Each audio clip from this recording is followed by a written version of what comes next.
Olá pessoal, tudo bem? Bom dia, boa tarde, boa noite para você que acompanha a nossa disciplina. E hoje, mais uma aula da disciplina de cálculo de reatores químicos, nós vamos resolver juntos um exemplo clássico aí de um reator semi-batelada, acompanhando o desenvolvimento das equações do balanço de massa para esse reator e resolvendo o sistema de equações diferenciais montado para esse reator com a ajuda aí do software MATLAB. Então vamos nessa. Esse é o nosso problema. A gente tem uma reação de produção de brometo de metila, que é uma reação irreversível, que está sendo conduzida em fase líquida e que tem uma lei de velocidade elementar. Essa é a primeira informação importante aqui dada no nosso enunciado. A reação é essa aqui apresentada e ela é conduzida em um reator semicontínuo. A gente sabe que a solução aquosa de metilamina, que é o componente B, esse componente aqui, com a concentração de 0,025 mol por decímetro cúbico, é alimentada ao nosso reator com uma vazão volumétrica aí de 0,05 decímetro cúbico por segundo. O reator é revestido de vidro internamente e já contém uma solução de cianeto de bromo, que é o componente A, esse componente aqui. O volume de fluido inicialmente contido nesse reator é de 5 decímetros cúbicos. E ele conta aí com uma concentração de cianeto de bromo igual a 0,05 mol por decímetro cúbico.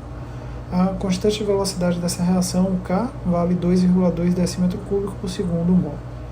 Ele pede então para a gente obter soluções para velocidade de reação e concentrações de cianeto de bromo e brometo de metila como função do tempo e analisar esses resultados obtidos. Então vamos primeiro obter essas equações de balanço de massa para esse sistema, depois vamos resolver esse sistema de equações diferenciais que a gente vai obter com o auxílio do software MATLAB e fazer a análise dos resultados. Então, vamos lá. Então, vamos à obtenção, pessoal, das nossas equações básicas aí para esse reator semicontínuo, tá? O enunciado ele apresenta para a gente que se trata de um reator semicontínuo de característica isotérmica. Então, a gente já tem aí a primeira consideração relevante para essa aplicação, né? Outra coisa que eu vou fazer é tratar a equação de uma forma simbólica. Isso visa diminuir aí o volume de texto que a gente vai digitar. E a gente tem, simbolicamente, que é uma reação do tipo A mais B forma C mais D. E a gente sabe que para essa reação, o reagente B é o reagente que é adicionado ao nosso reator. Eu vou seguir, então, aquela mesma tratativa que a gente desenvolveu na nossa aula de balanço para reatores semi-batelada, tá? Essa aula está disponível aí já no YouTube. E o link dela está aí abaixo. Para essa tratativa, a gente já desenvolveu as equações de balanço de massa para o sistema, tá? Então vamos aproveitar delas. A gente sabe que a variação da concentração de A no tempo é dada por essa primeira relação, a variação da concentração de B no tempo, sendo B o reagente alimentado ao nosso sistema, é dada por essa segunda relação aí apresentada, a concentração de C é dada por essa terceira relação, e a concentração de D é dada por essa aí última relação aí apresentada. Com todas as relações desenvolvidas, o nosso problema agora passa a ser a tratativa da nossa equação de velocidade. Ele disse no enunciado da questão que se trata de uma reação elementar. Se é uma reação do tipo A mais B elementar, a gente tem que menos a taxa é igual a K, a concentração de A, a concentração de B, sem nenhum problema adicional. Então agora, tendo a taxa, né, e tendo aí a proporcionalidade, só lembrar que A e B são reagentes, então a taxa tem relação de consumo, C e D são produtos, então as taxas têm sinal inverso, né? A gente tem sinal positivo ali indicando produção. A gente tem então que o volume de líquido que adentra no nosso sistema reacional é dado por V igual a V0 mais a vazão volumétrica de alimentação aí, vezes o tempo, né? É uma relação direta, linear aí para o volume. A gente pode então agrupar essas equações para a gente resolver dentro do nosso software MATLAB, né, como sistema de equações diferenciais. E isso a gente pode tratar aqui das condições de contorno de forma direta, o único dado que nos falta. A gente sabe que em T igual a zero, a concentração inicial de A é 0,05 mol por decímetro cúbico, as concentrações de B, C e D são iguais a zero e o nosso volume inicial aí é de 5 decímetros cúbicos. Passando para o MATLAB, o que é que a gente vai fazer? Primeira coisa, eu vou descrever a minha função, né? Vocês já estão habituados com essa característica inicial aí da declaração. E eu estou chamando essa função aí de um semi-batch. Então, na função descrita, eu vou deixar ali um indicativo para a inserção dos valores de vazão volumétrica inicial, que eu estou chamando de VI, e da constante cinética, que eu estou chamando de K. A partir desse ponto, o que eu vou fazer é criptografar aquelas equações que eu obtive lá, né, para os meus balanços de massa dos componentes. Componente A, para o componente B, para o componente C e para o componente B.